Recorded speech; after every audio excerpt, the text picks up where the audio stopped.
Hello दोस्तों, हर हर महादेव। मैं हूँ रितेश और एक नए ब्लॉग में आपका फिर से स्वागत है। आई होप आप सभी बहुत अच्छे होंगे। तो चलिए आज का ब्लॉग स्टार्ट करते हैं। दोस्तों, आज मैं आपको केदारनाथ यात्रा का संपूर्ण जानकारी देने वाला हूँ, जिसमें आपको केदारनाथ यात्रा कैसे करनी है और कहाँ से आपकी यात्रा शुरू होती है और किस महीना जाना उचित होता है और किस किस माध्यम से यहाँ पहुँच सकते हैं और रहने खाने की क्या व्यवस्था होती है और कितना बजट में आप केदारनाथ यात्रा कर सकते हैं। ये सभी चीज़ें आपको विस्तार से बताने वाला हूँ। तो चलिए दोस्तों, वीडियो पे बने रहिएगा और वीडियो को करते हैं कंटिन्यू। जय जय हो शंकरा, आदिदेव शंकरा। दोस्तों, हमारी जो यात्रा है स्टार्ट होती है हमारे होम टाउन अंबिकापुर छत्तीसगढ़ से, जहाँ से हमने बस के माध्यम से वाराणसी तक की यात्रा की। दोस्तों, केदारनाथ पहुंचने के लिए आपको मुख्यतः दो जगहों पर पहुंचना होता है। पहला हरिद्वार और दूसरा है योग नगरी ऋषिकेश। यहां पर आप विभिन्न जगहों से बस या ट्रेन या स्वयं वाहन के माध्यम से पहुंच सकते हैं। हमारी ट्रेन पहुंच चुकी है अभी हरिद्वार।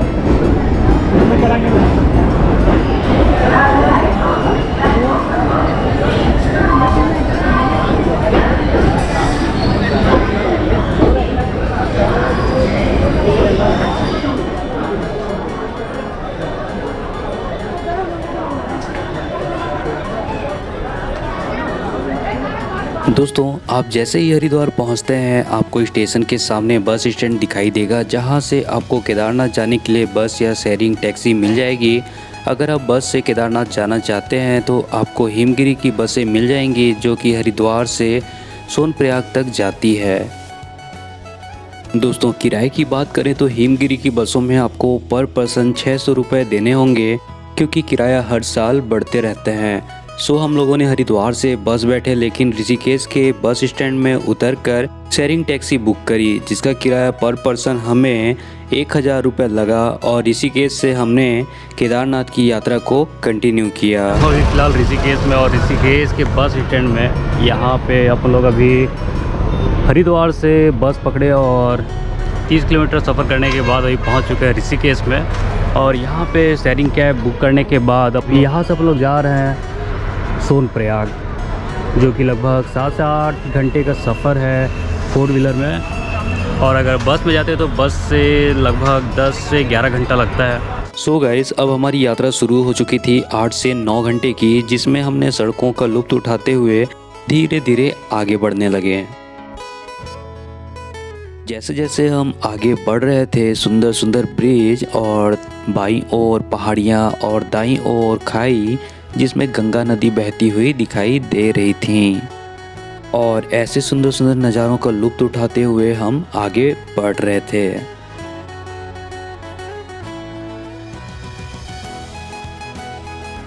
और बीच बीच में हमें सड़कों के किनारे लैंडस्लाइडिंग भी देखने को मिल रही थी, जो कि बरसात के समय में बहुत ही ज़्यादा खतरनाक होता है, क्योंकि उस समय बहुत ही मात्रा में लैंडस्लाइडिंग होती है और पूरे सड़कों में पहाड़ का मलबा भर जाता है, जिससे आवागमन का मार्ग अवरुद्ध हो जाता है।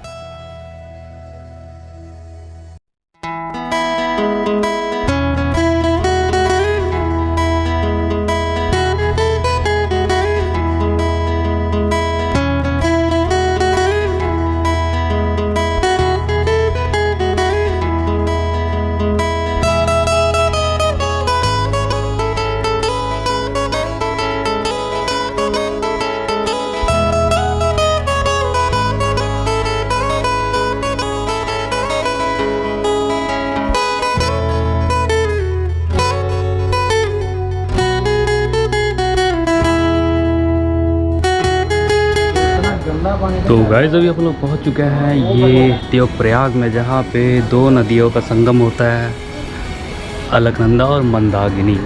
यहाँ से दिख नहीं रहा है शुभम भैया, वहाँ से दिख रहा था, लेकिन वहाँ से दिख रहा था वो वाले पॉइंट से। अभी जाओगे ना ऐसे करके तो। और ये देखो दोस्तों, क्या गजब का नज़ारा है भाई, बेहतरीन। कहाँ वहाँ आगे का दिखाई देता है कि वो उधर साइड में है ना, वहाँ से दिखेगा। वहाँ से टर्निंग है।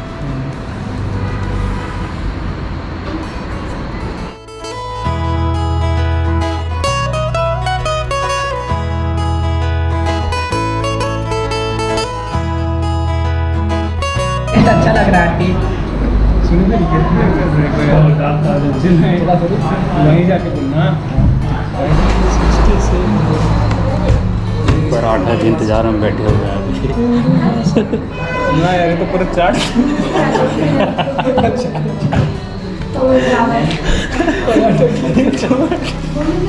एक तो हड्डी मैं खा रहा हूँ, मैं देख रहा हूँ। इतना बड़ा खेत है नीचे।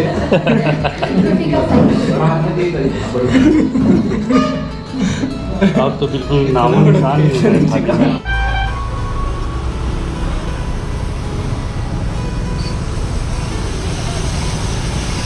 और ये रहा दोस्तों प्रयाग का संगम नदी, भागीरथी और अलकनंदा नदी आप देख सकते हो जो संगम। एक इधर नीला पानी दिखाई दे रहा है और उधर एक मटमैला पानी दिख रहा है। बहुत ही गजब का संगम है। जब मौसम और क्लियर होता है तो यहाँ पर बहुत ही क्लियर पानी दिखाई देता है। और ये देखो इधर पूरा बस्ती बसे हुए हैं यहाँ के देवप्रयाग के। बहुत ही अरे सर अरे छत्तीसगढ़ से हैं क्या सर? जी सर। अरे सर अपन छत्तीसगढ़ से हैं। छत्तीसगढ़ से हैं अपन। और या पहले तो इधर नज़ारा देख लेते हैं। सो गाइस, हमने देवप्रयाग में नाश्ता करने के बाद देवप्रयाग के संगम स्थल पे जहां भागीरथी और मंदाकिनी नदी का संगम होता है उस स्थल को देखा और बहुत ही ज़्यादा खूबसूरत नज़ारा था। उसके बाद हमने अपनी यात्रा को आगे बढ़ाते हुए माता धारी देवी मंदिर के पास पहुँचे। दोस्तों, धारी देवी माता का मंदिर गंगा नदी के तट पर बनाया गया है और यह टेम्पल पहले पानी में ही हुआ करता था।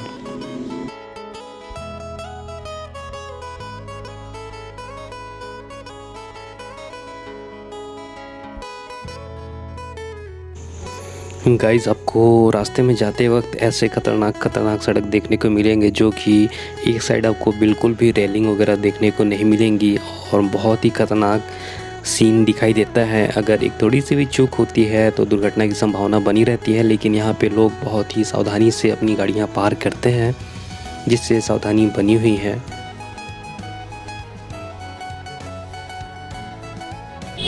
भयंकर लंबा जाम लगा है शुभम भैया।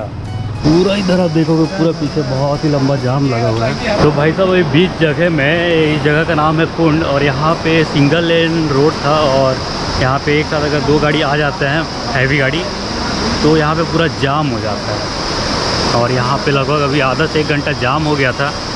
तो अभी शायद क्लियर हुआ है तो सब गाड़ी धीरे धीरे आ रहे हैं। क्लियर नहीं हुआ है, ये नहीं हो पाया, थोड़ा सा मतलब क्या बोल सकते हैं, डैमेज है क्या? डैमेज में नहीं, सस्ता है। अच्छा सस्ता है मतलब 4 गाड़ी बस क्रॉस हो सकता है इसमें। अच्छा, गाड़ियाँ नहीं जा सकती इस बार। दोस्तों, गुप्त काशी के पास रोड बहुत ही ज़्यादा सकरा होने की वजह से बहुत ही ज़्यादा ट्रैफिक जाम यहाँ पर होती है और लगभग 1.5 से 2 घंटे ट्रैफिक जाम का सामना करना पड़ा। और गाइस, एक लंबे सफ़र के बाद फाइनली अपन लोग पहुँच चुके हैं सोनप्रयाग में और ये रहा सोनप्रयाग का पार्किंग जहाँ पे आप अपनी गाड़ियाँ पार्किंग कर सकते हैं। भाई साहब, हमारी यात्रा हरिद्वार से लगभग 9 बजे स्टार्ट हुई थी और अभी अपन लोग पहुंच रहे हैं 9 बजे। सवेरे के 9 बजे स्टार्ट किए थे और अभी 9 बजे यहाँ पहुंच रहे हैं सोनप्रयाग में। और यहाँ आज अपन लोग होटल लेंगे और फिर यहाँ से हमारी चढ़ाई कल भोर में स्टार्ट होगी बाबा केदारनाथ जी के दर्शन के लिए। तो अभी चलते हैं, रूम वगैरह कहीं देखते हैं, वहाँ विश्राम करते हैं, रेस्ट करते हैं, उसके बाद कल सवेरे चढ़ाई करेंगे। और ये रहा दोस्तों सोनप्रयाग, जो कि एक छोटा टाउन है जहाँ आपको ठहरने के लिए होटल और दुकानें और सामान रखने के लिए क्लॉक रूम मिल जाएंगी जहाँ आपकी सामान रख कर आगे अपनी यात्रा कर सकते हैं। दोस्तों, आपको सोनप्रयाग वाले रूट में आपको बहुत से होटल मिल जाएंगे जहाँ आप ऑनलाइन या ऑफलाइन बुकिंग कर सकते हैं। दोस्तों, अभी हम लोग सोनप्रयाग से चलना शुरू किए हैं। बहुत लंबा लाइन लगे थे, अभी लगभग 2 घंटा का लाइन लगा हुआ था और यहाँ से हमें अभी टैक्सी मिलेगा तो यहाँ से 4 से 5 किलोमीटर अभी अपन लोग यहाँ से जाएंगे गौरीकुंड और वहाँ से हमारा ट्रैकिंग स्टार्ट होता है। दोस्तों, सोनप्रयाग में बहुत लंबी लाइन लगने के बाद कुछ दूरी आगे चलने पर हमें सूमो बोलेरो मिलती है जो हमें सोनप्रयाग से गौरीकुंड तक पहुंचाती है, जिसकी दूरी लगभग 4 से 5 किलोमीटर है। और वहाँ तक का किराया आपको मात्र 50 रुपये देने होंगे। हो गया क्या? हाँ 4 लोग अपन लोग हो गए हैं। तो गाइस अभी अपन लोग को मिल गया है कैब और अपन लोग चलते हैं यहाँ से गौरीकुंड।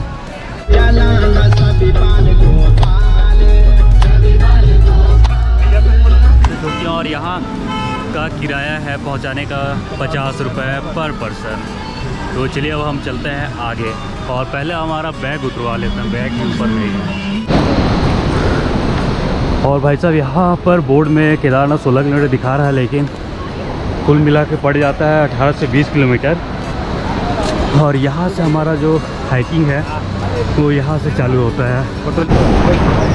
और तो और गाइस आपको सफ़र में आपको बहुत जगह उतार चढ़ाव और साथ में बहुत सारे झरने हिल सब देखने को मिलेंगे और वाटरफॉल।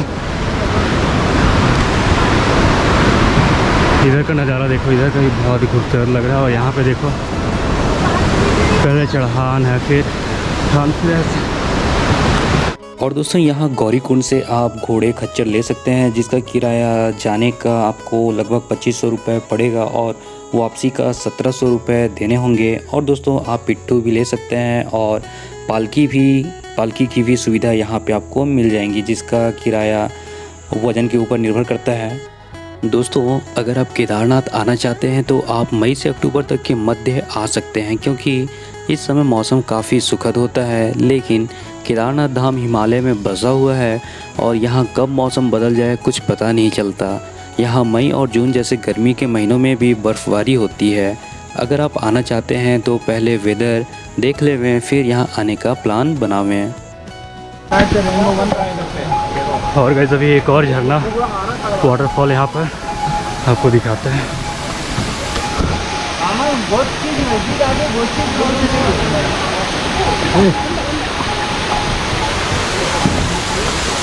बहुत ही ज़्यादा खूबसूरत। और भाई साहब आप बीच बीच में रुक कर कुछ खा पी भी सकते हैं और किनारे किनारे में स्टॉल भी लगे हुए हैं, खीरा वगैरह खाने पीने के बहुत सारे आइटम। और अगर आप अपने साथ भी लेकर आते हैं तो बहुत अच्छी बात है, बीच बीच में स्टॉपेज में रुक कर खा सकते हैं।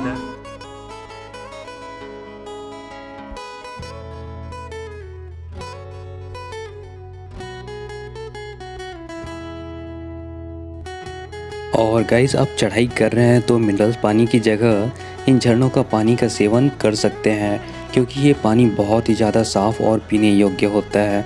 साथ ही झरने का पानी ठंडा होने के कारण पूरे रास्ते पर आपको ठंडक का एहसास कराता रहता है।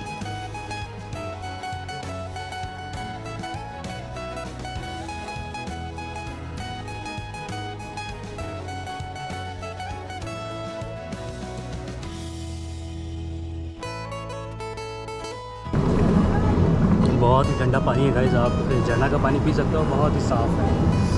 जो बिस्लरी पानी है उससे फेल है भाई, बिस्लरी पानी फेल है इसके तुलना।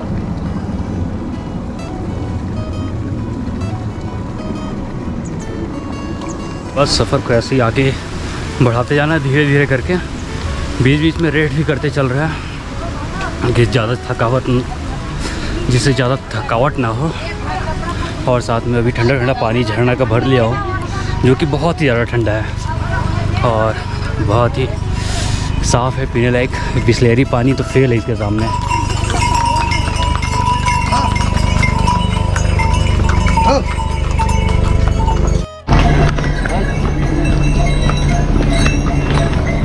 और गाइस ये बहुत ही ज़्यादा स्लिपी है, यहाँ पे जितने भी खच्चे उतर रहे हैं इन लोगों के पैर बहुत ज़्यादा स्लिप होते हैं, ये देखिए।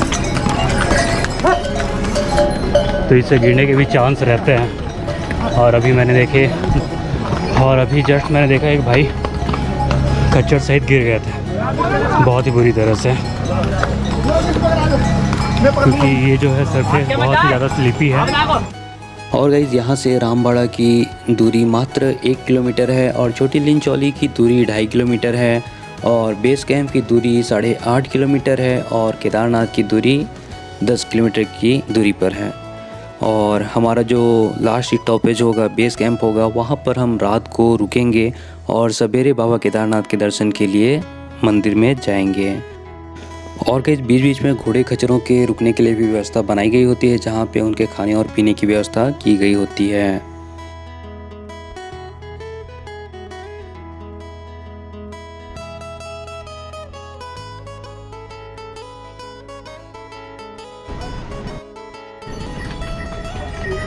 तो गाइस कैसा लगा टाइम लैप्स? कुछ ऐसी ही चढ़ाई है जो कि हमें लगभग 18 से 20 किलोमीटर की चढ़ाई करनी पड़ती है, और बीच बीच में स्टॉपेज भी है जहाँ पे आप रुक के विश्राम कर सकते हो। और गाइस खच्चर इतने चलते हैं ना कि इंसान के चलने के लिए थोड़ा सा दिक्कत होता है।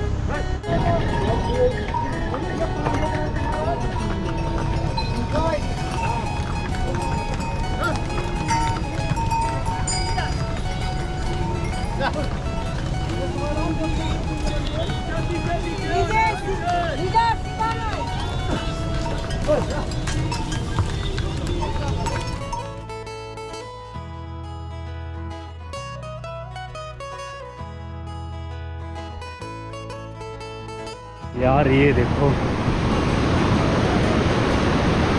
यार, क्या गजब है भाई। ओ भाई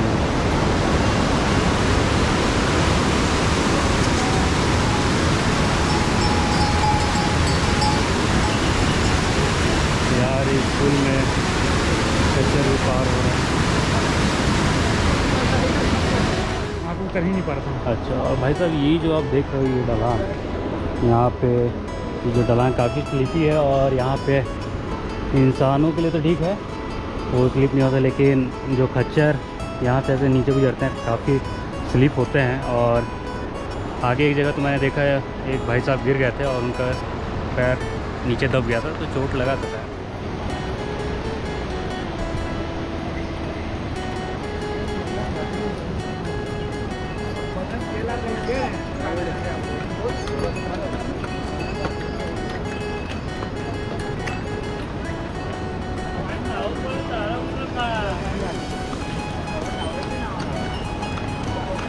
गाइस यहाँ पे एक और वाटरफॉल देख सकते हैं।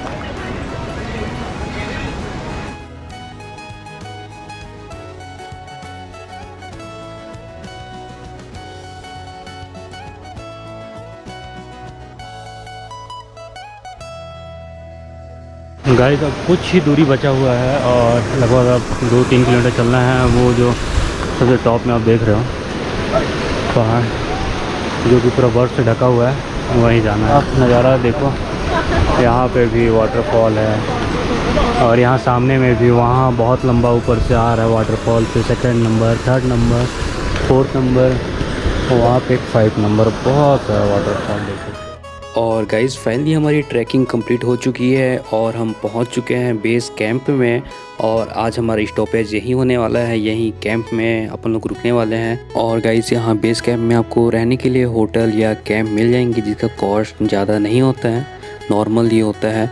और यहाँ खाने पीने की कुछ खास व्यवस्था तो मुझे नहीं दिखाई दी। आपको यहाँ पराठा, रोटी या मैगी अधिकतर देखने को मिलेंगी।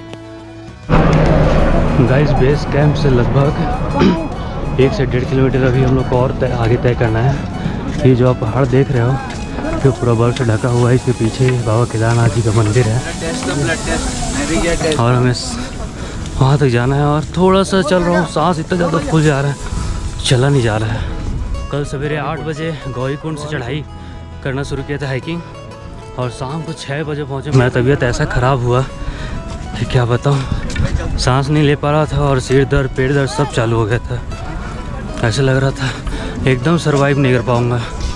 और आज थोड़ा सा धूप आया है, तो ऐसे लग रहा है थोड़ा सा हिम्मत आ गया है और चल सकता हूँ, लेकिन फिर भी सांस बहुत ज़्यादा फूल रहा है। कोई नहीं, बाबा केदारनाथ का नाम लेते हुए धीरे धीरे अपना चढ़ाई चढ़ेंगे और बाबा केदारनाथ के धाम में पहुँचेंगे, और आपको भी मैं दर्शन कराऊँगा। जय बाबा केदारनाथ।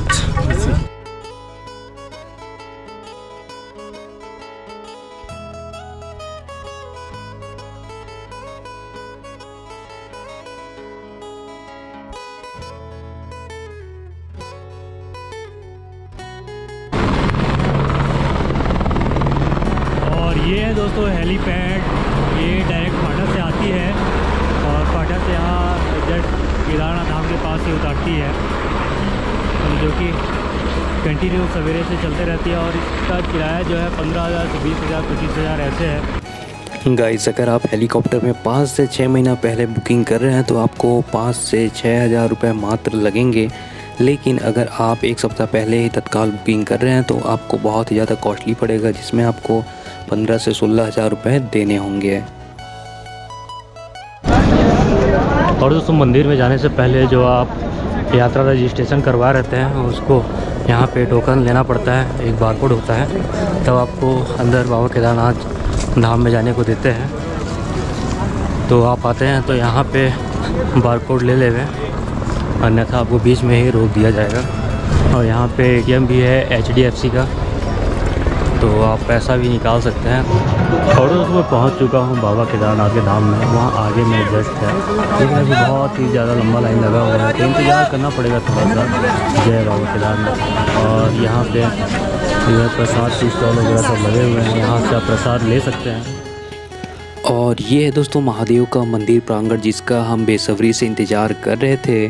और जैसे तैसे करके हम महादेव के मंदिर पहुँचे और मंदिर के दर्शन हुए, और कतार में लगकर मैं और मेरे साथियों ने भी दर्शन किए। और गाइज़, मैं तो बिल्कुल हिम्मत ही हार गया था कि मैं बाबा के दर्शन भी कर पाऊँगा, लेकिन बाबा की कृपा हुई और बाबा के दर्शन हुए। और दोस्तों, फाइनली बहुत ज़्यादा मुश्किलों का सामना करने के बाद मैं बाबा केदारनाथ के धाम में पहुंच चुका हूं। और ये देखिए बाबा केदारनाथ का ये धाम, और आज बहुत ज़्यादा भीड़ है। ये देखिए, ये रास्ता है मंदिर का रास्ता। आज तो बहुत ही ज़्यादा भीड़ है, बहुत ज़्यादा। जय बाबा केदारनाथ। आज तो मेरा जीवन सफल हो गया यहाँ केदारनाथ आने के बाद। जय बाबा केदारनाथ।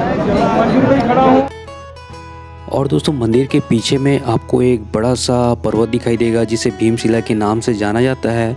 दोस्तों, जो 2013 में आपदा आई थी, इस आपदा में यह शिला मंदिर के पीछे आ टिकी थी, जिससे पानी के हिस्से थे वो 2 हिस्से में बढ़ गए थे, जिससे मंदिर के अंदर पानी प्रवेश नहीं किया और मंदिर को किसी तरह की हानि नहीं पहुंची थी।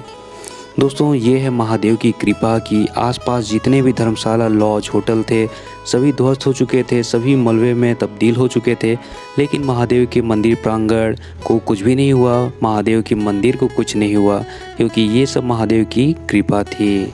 दोस्तों, जब हम बाबा केदारनाथ के धाम में पहुँचे तो हमें एक अलग ही सुकून और शांति का अनुभव हुआ, और हमारा जितना भी दुख दर्द था हम सभी भूल चुके थे। और कहा जाता है कि स्वर्ग कहें या केदारनाथ एक ही बात है। जब आप यहाँ पहुँचेंगे तो आपको इसका अनुभव ज़रूर होगा। और दोस्तों, हमने मंदिर प्रांगण में बैठकर घंटों बिताए और यहाँ के नज़ारों का हमने लुत्फ़ उठाया। और दोस्तों, अंत में हमारा बजट भी आपको मैं शेयर करने वाला हूँ, जो कि अंबिकापुर से हमने अपनी सफ़र शुरू करी थी। और अंबिकापुर से केदारनाथ तक की यात्रा में हमारी जो खर्च हुई है वो पर पर्सन 10 से 12,000 रुपये लगी। और दोस्तों, बाबा केदारनाथ धाम का यह यात्रा आपको कैसा लगा मुझे कमेंट करके ज़रूर बताइएगा। और हर हर महादेव लिखकर कमेंट बॉक्स में हाजिरी लगाना न भूलें। और दोस्तों, आपको हमारा यह ब्लॉग अच्छा लगा हो तो प्लीज़ लाइक करें, कमेंट करें, और ज़्यादा से ज़्यादा अपने फैमिली दोस्तों के बीच में इसे शेयर करें। और अगर आप हमारे वीडियो पे नए हैं तो चैनल को सब्सक्राइब भी ज़रूर कर लें। और चलिए दोस्तों, आपसे मिलते हैं अब एक नए वीडियो पे। तब तक के लिए bye bye, take care and see you. हर हर महादेव। जय जय हो शंकरा, आदिदेव शंकरा।